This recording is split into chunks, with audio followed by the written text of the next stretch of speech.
خوشحالي ځان له پخپله ورکوه که څوک نه درکوي نو خپله ورکوه که محتاج خلک ډېر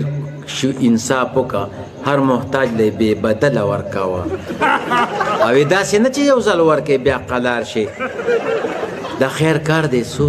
ځله ورکوه نوې روغانۍ دی هم د خیر په تمه ناست دی کله کله پکې دله ورکوه خوشحالي ځان له پخپله څنګه ورکم چې څوک نه راکوي نو خپله څنګه ورکم او که محتاجو ته مې ووې خیر مې نشته محتاج ډېر دی بې بدله یې څنګه ورکم او ما یو ځل غلطي کړې بیا قلار شوم ضمیر صاحب ما یو ځل غلطي کړې بیا قلار شوم ډېر سخت کار دی څو ځله څنګه ورکم